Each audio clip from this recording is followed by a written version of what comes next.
Welcome to the Gaming Turk here, and we've got something big. You see on the screen, Gotham Knights. I've been playing this game for the past 2 days. Now, playing long hours on it. I haven't actually gone far in the story. I've been just playing the actual game, the core mechanics of the game. And I think I have enough information to actually review it. It'll be a spoiler-free review, of course, although there's many spoilers already out there. But this would be a spoiler-free review, as I don't actually know what happens.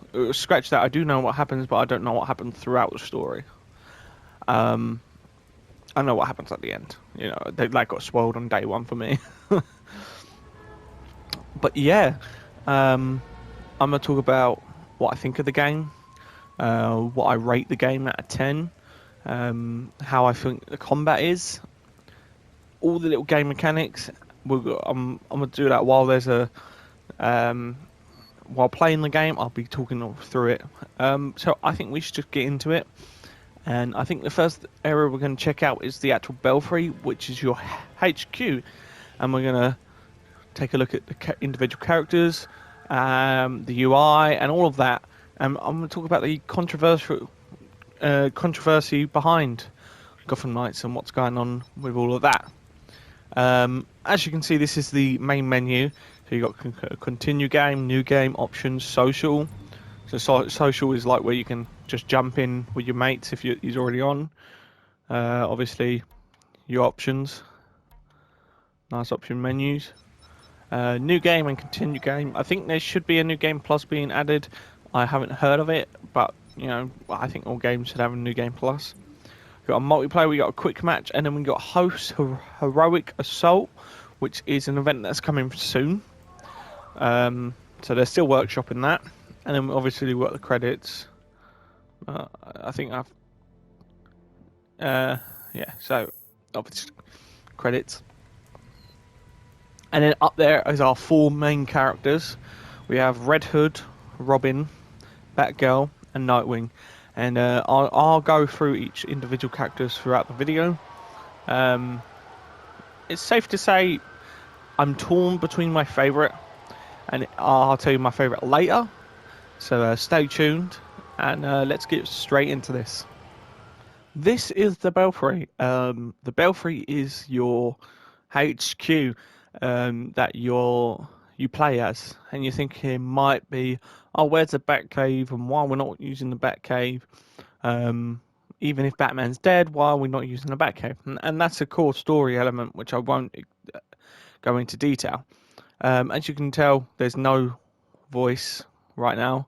I turned the whole volume down so I can talk and not be interrupted by this. So here we are. This is the Belfry. This is our main HQ. So we can actually access the HUD UI through the back computer, which is a really cool touch.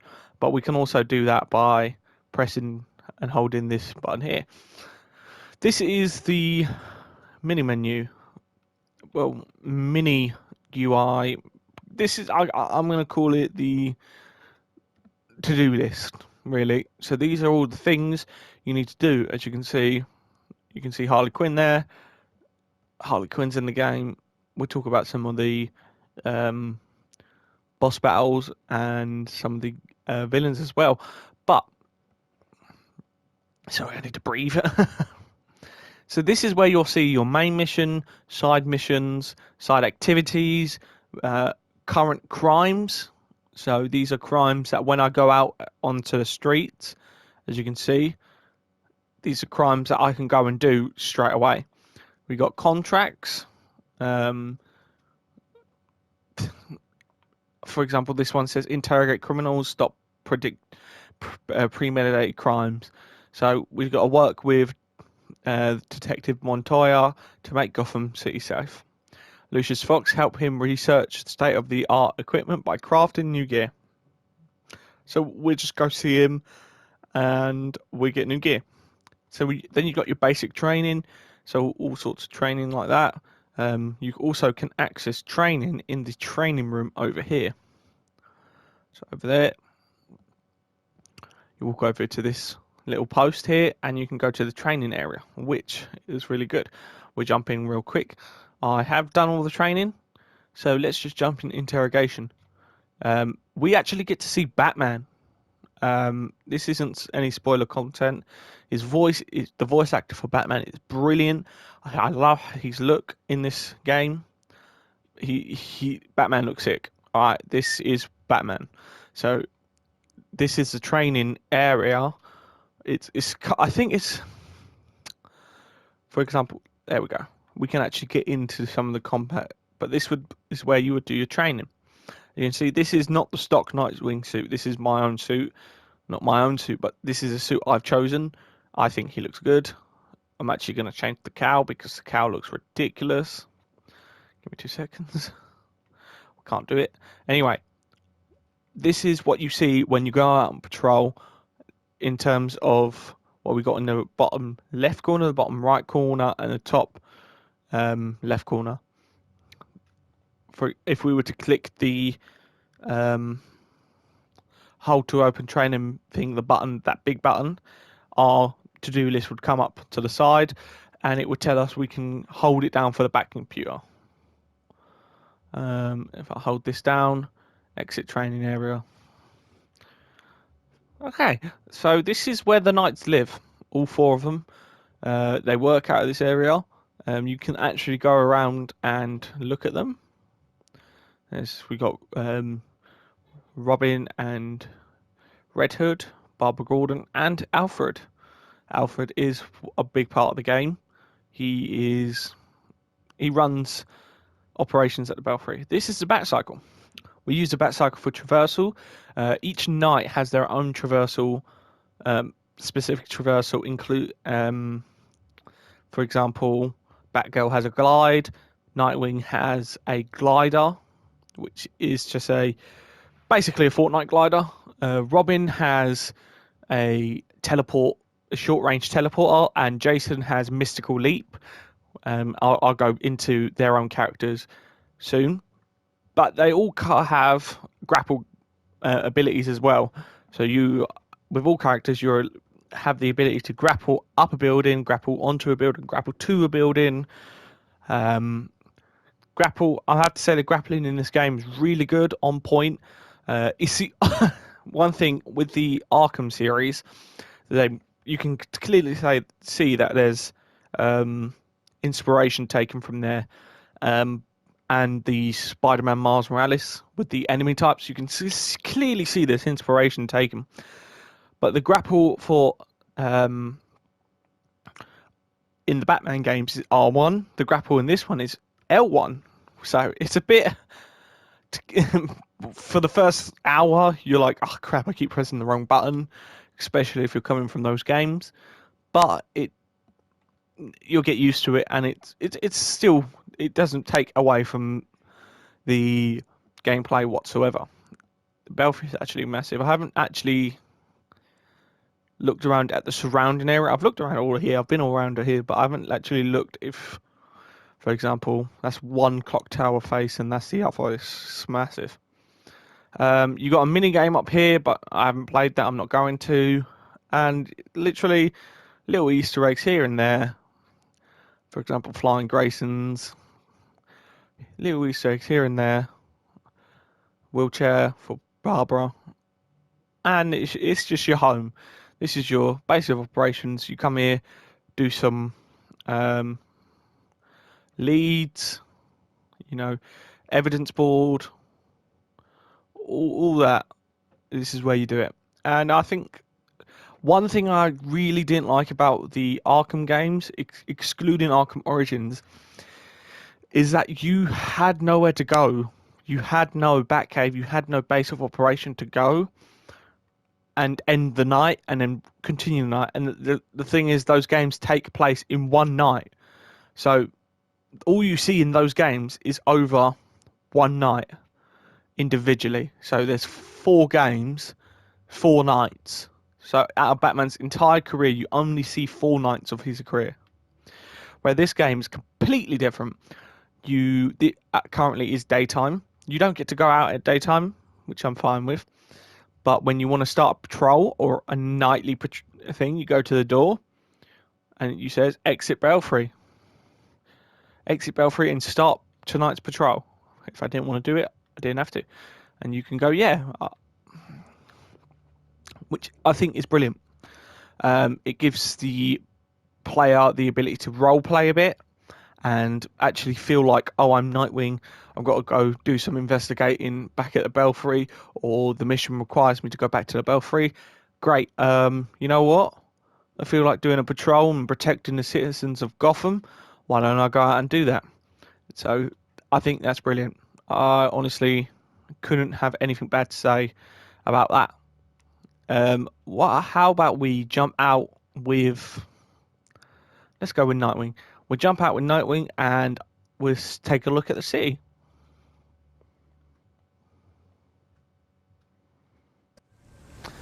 As you can see, I've put the volume back up. Obviously, there's not going to be much talking, but this is Gotham.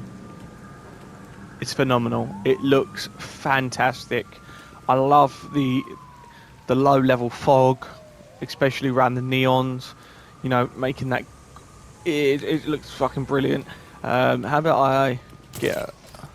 So this is the grappling. And then you can actually jump at the end of it, and you can fly into a massive jump. And it's really good. We got the shimmy. Another thing in the Arkham series, it was there. And it's a lot of games, to be honest. There you are. I think it looks brilliant. It looks fantastic. One of the best maps in a superhero game, I have to say. I do believe that it's on par with Marvel's Spider-Man New York City, but it's just all the way over there. That's still Gotham. All the way over there. All the way over there. All the way over there. These are all areas you can go to. Go through all here. All the way over there. All areas you can go to. If I go into the map, this is how big the map is. It is enormous. There are literally 4 parts of Gotham. Lower Gotham, Historical Gotham, New Gotham, and North Gotham. It is brilliant. The city is alive, and it is way better than we've seen in the previous Batman games that we've been given. I commend it. I do commend them on their city building. It looks fucking brilliant. Mind my language, but it looks amazing. So, with a big city, though, comes certain restraints that you can run into. For example, traversal. How do I get from this point to that point as fast as possible? Well, the game, after a while, offers you... So I'm playing 2 days. I played a couple hours, but I haven't really progressed the story. So it's not far until you unlock these points. And these are fast travel points. So I think you get one here, one here, one here.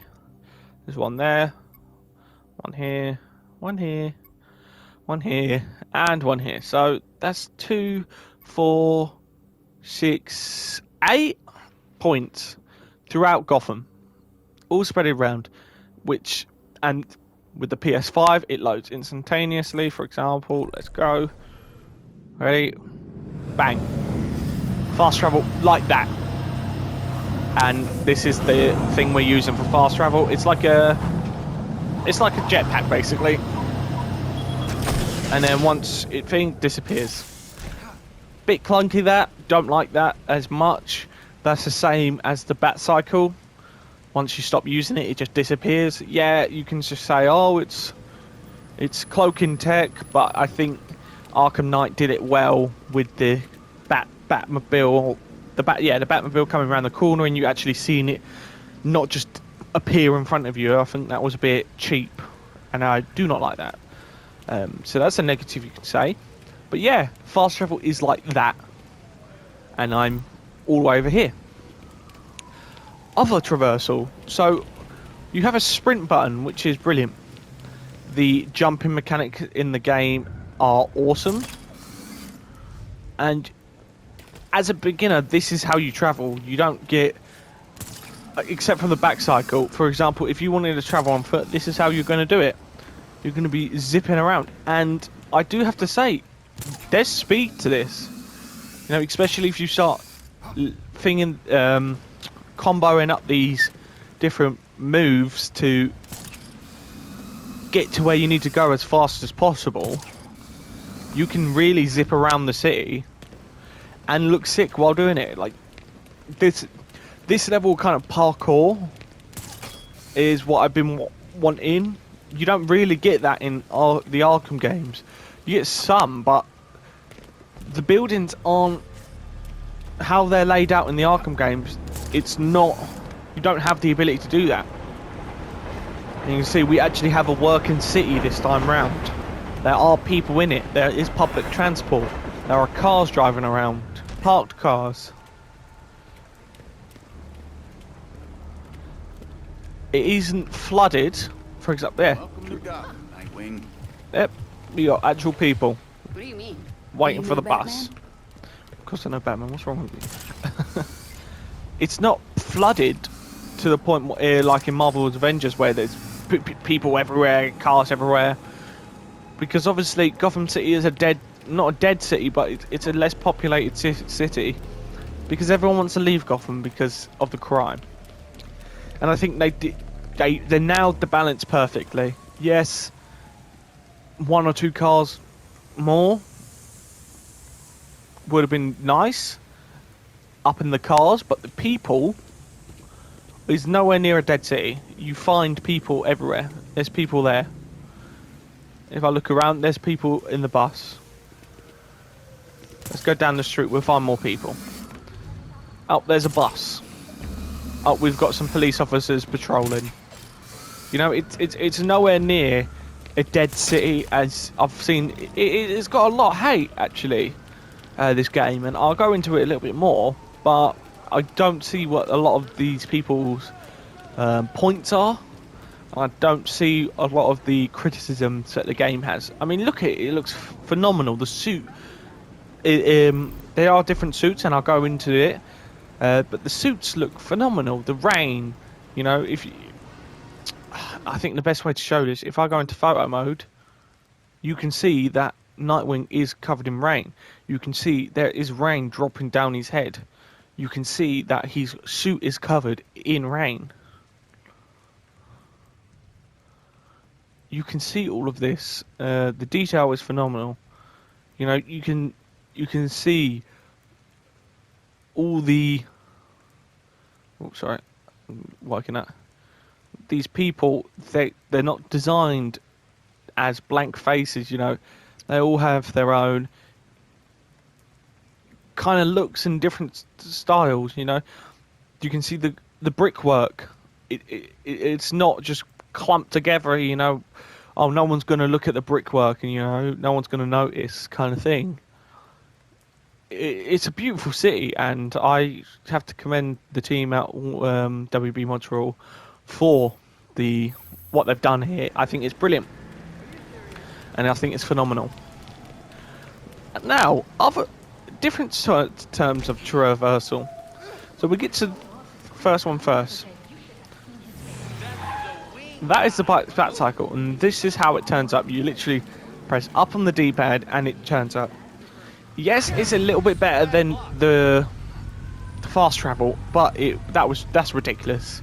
You know, the motorbike shouldn't just appear. So on the right you can see the controls: dismount being get off, mount being X, steer. Once we can get some speed, we can actually do a wheelie. You know, I mean, just pressing X actually makes it drive, which I didn't know.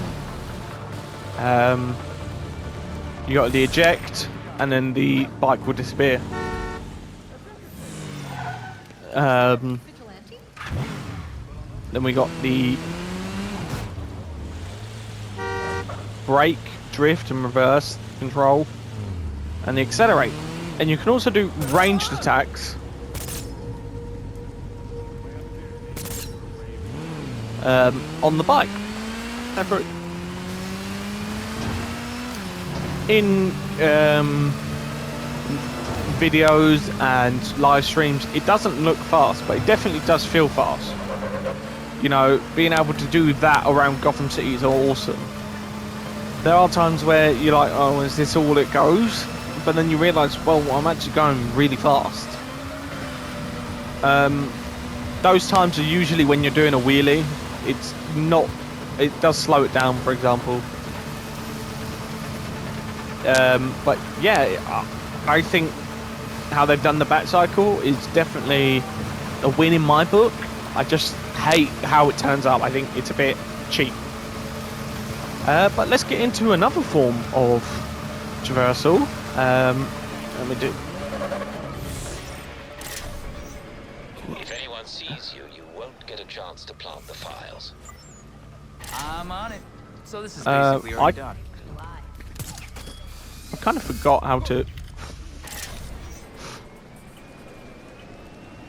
Right, there we go. So up, down, side, side. This is Nightwing's glider. It allows him to travel to where he needs to go.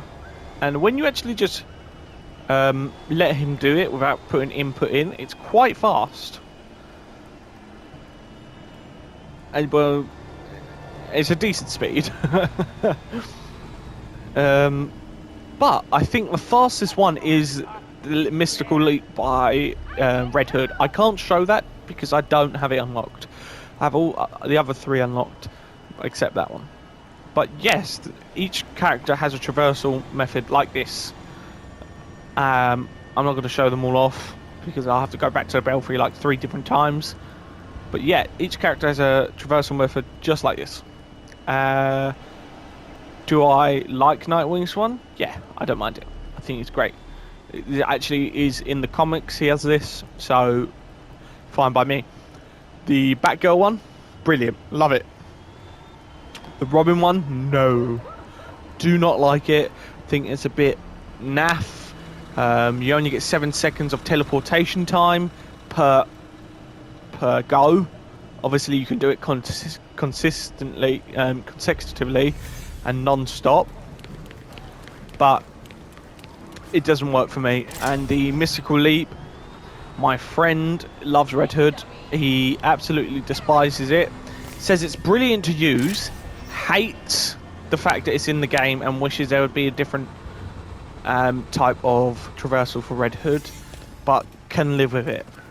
He says it's amazing to use, don't get me wrong, he loves using it, just doesn't love using it at the same time. But yes, this is what you've got to offer. I saw some crime down there.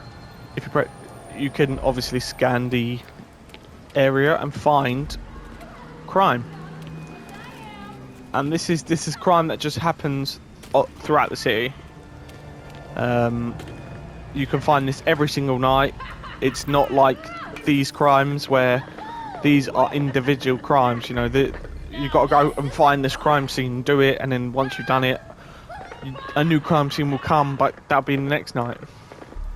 This is non-stop. You can spend 3 hours in one night and you'll find this crime non-stop. So let's jump into attack. You can do an aerial attack. How you fight is square for a light attack, hold square for a heavy attack, and then you just kind of build them up. You have a health bar and they have health bars as well. Circle for dodge. Triangle is range attacks. If you held L2 and press R2, you get range attacks but more powerful. The triangle button is the quick range attacks. Once you lower an enemy, you can actually do a strike or throw. This is basically a quick takedown and an instant takedown, really. For example, throw them so there, or throw them over the edge, or throw them into another person or a barrel or something. And then you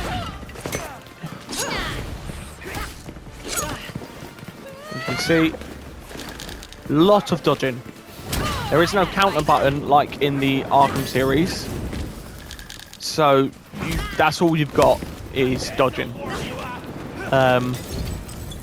I wish there was a counter button. I can see why they don't have a counter button. Obviously, I don't want to be too close to the Arkham series, because then at that point you're just like copying what they've done to a T. But I think it's definitely not bad by any measure, you know. And then once you start getting fluid with it, it starts to really look cool. Then you've got your momentum abilities, which are these ones on the right.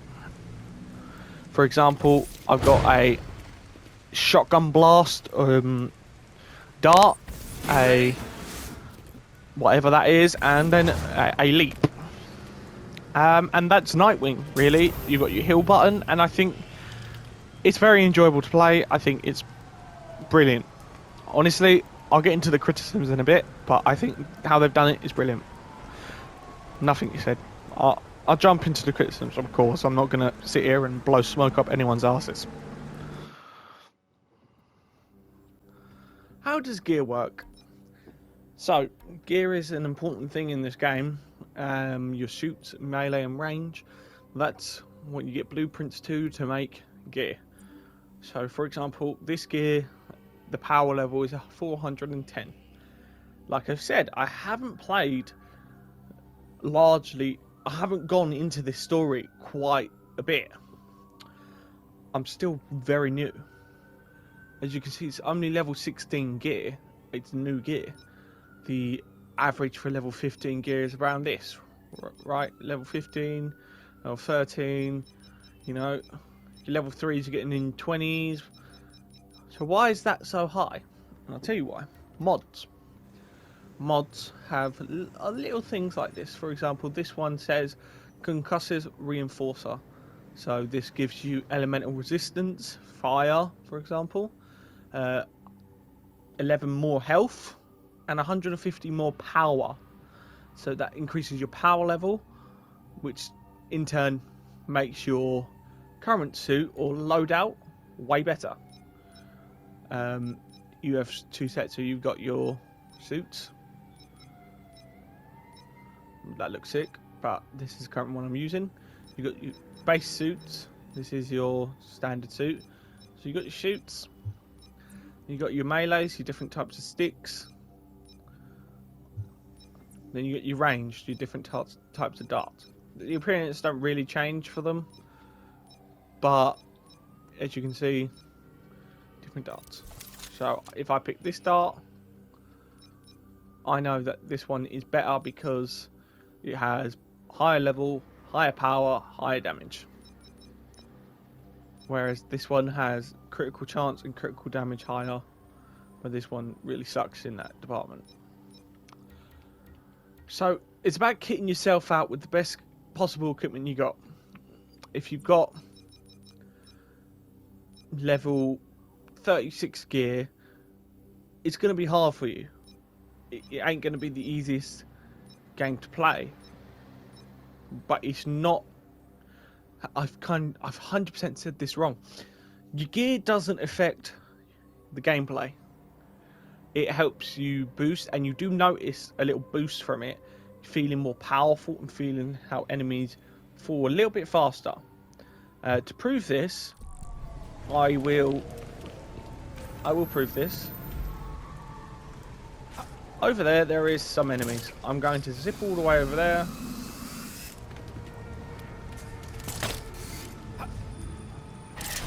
There we go.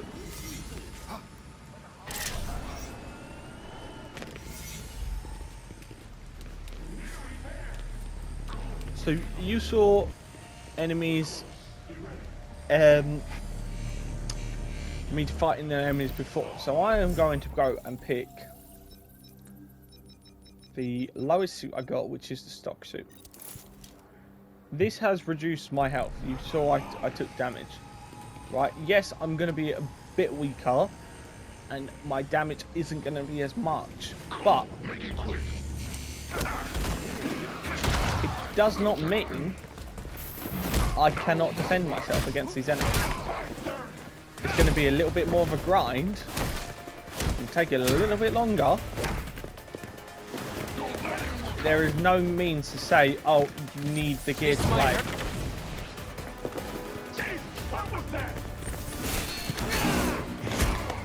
Now, let me beat up this big guy. Try again.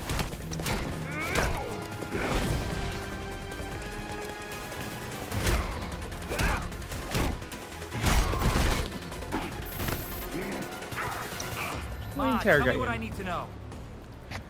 The difference between the two fights was just the amount of enemies and variant of enemies. That's the difference. My fighting style was exactly the same. I fought exactly how I would fight. I fought as if I wanted to do what I needed to do, not as if I was trying to prove a point. So your health does go up quite a bit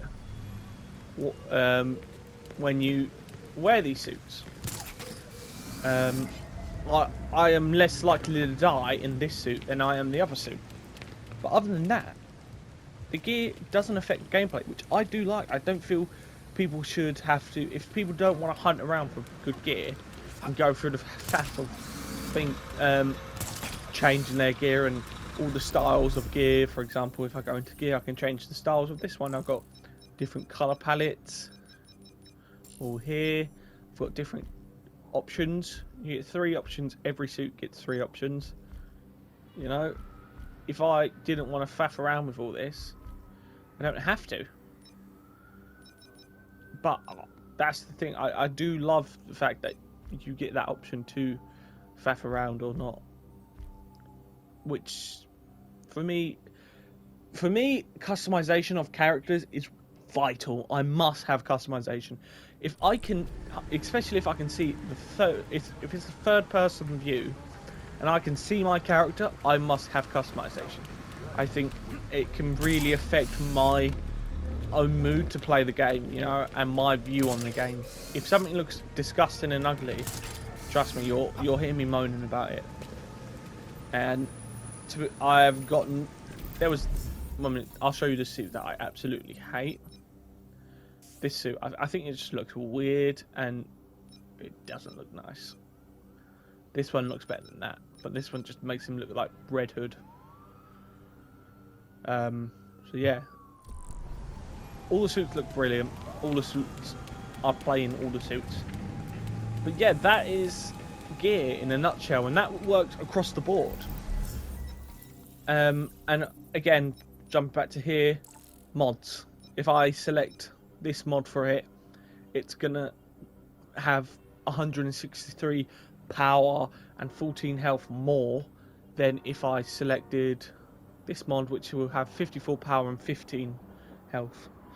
The rarity doesn't mean anything. You don't need to look at the rarity and go, oh, this is heroic, because 145 power, 13 health, 150 power, 11 health. This actually has less health than this one.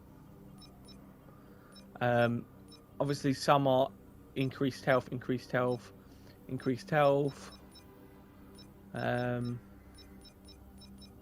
Most of them are increased health actually. But yeah, whatever. People say the UI is disgusting and horrible. I don't see it. I think it's an easy... Oh, hell yeah. Easy way to follow. Very easy to follow. And I don't get why there's so much hate on the game. You know, I know if I want to go into database, I can listen to Bruce Wayne and the collectibles. I can read about Gotham. I can read all of this about Gotham. You know, there's even got an email system to connect you to the wider DC universe, where you're getting emails from Clark Kent, Superman. You're getting emails from... I don't know who Sean... I don't know who this is. But yeah. Oh, I've seen Superman in Bloodhaven. Is it true? Is he gone? People talking about Batman. The Justice League exists, you know, and it really creates this, oh my god, that sounds sick, that sounds awesome, wow, this is what we've been looking for. Real nice extended universe that, you know, isn't afraid to say, yeah, the Titans exist, Young Justice exists, Justice League exists, Suicide Squad exists. They hint at Suicide Squad. Harley Quinn's in the game, so Red Hood goes, oh, she did some government thing. That is Suicide Squad, you know. So I think this game is misunderstood. I think people are trying to put it against Arkham Knight and Arkham Asylum, Arkham City and Arkham Knight, and say, you know what, this is what Batman game should be, and that's an adaptation of what a Batman game should be. I agree that is a gold standard for a solo Batman game, but this isn't a Batman game, it's a Bat family game. You know, there's different characters, they're not all Batman, and this is not the game where it's dark and gruely and thing. These characters are young adults, so they're got a little bit more life in them, and they've got their own character flaws and all of that, but they're a bit lighter than Batman, and people don't seem to be understanding that they don't have to be as dark as they are. I mean, the game has swearing from the main characters, which I think is brilliant, you know. Well, not crazy swearing, but like, you know, little swears here and there, which I think is great, because it just, again, shows them as people, human, actual people, you know. So I think this, comparing it to the Arkham games, is just wrong, because it's not the Arkham games. The Arkham games look brilliant and amazing, and we shouldn't disregard that. But this isn't the Arkham games. This is Gotham Knights. It's its own thing in its own world. The directors and the writers and the people behind this game have every right to make the game they want to make. Do I believe the game has some work? Yeah, I think I ran into a bug or two. Nothing crazy what is being reported, apparently. People running into crazy bugs, or that they say it's running clunky, which I don't see. I don't see how it runs clunky. I think combat's fluid, traversal was very nice, cutscenes are great. I've had a couple bugs, sure, but you know, it's launch, it came out on the 21st, it's the 28th today. I think it's the 28th today, or the 29th today. So it's a week shy, just, yeah, a week old basically. They have updated it since. I haven't noticed a difference, but then again, I didn't notice anything bad. And this not running at 60 FPS, and how the game's going to be absolutely terrible and run terrible. Just grow up, honestly. People who... I can stream this game from the PS5, and it will look exactly as it is. And the only thing that will make it look otherwise is my internet connection to the stream. I'll see the game exactly how you guys see it now. And I think that's brilliant. So people were saying, oh, it's going to run like shit because it's not 60 FPS. You don't know what you're talking about. Go and buy the game, play it, and then have an opinion. Because frankly, it is quite annoying to have to listen to the dickheads out there just slating the game as it releases, saying it's going to be terrible, it's a fail, what a waste, you know. They're wrong. In my opinion, they are wrong. This game is brilliant. And that's all I'm going to say on it. I was going to do the other characters, but I'll probably play the game so you'll see it through there. I've gone through everything, and I do hope everyone well. I'm going to be cracking this out until God of War releases, and I pick it up, because then I'll be absolutely mashing that game. But you'll see me and Lee playing this soon. Trust me, you will. But if you enjoyed, leave a like, comment, subscribe. If you didn't, leave a comment, tell me why you didn't enjoy it, and I'll try to fix it. But peace.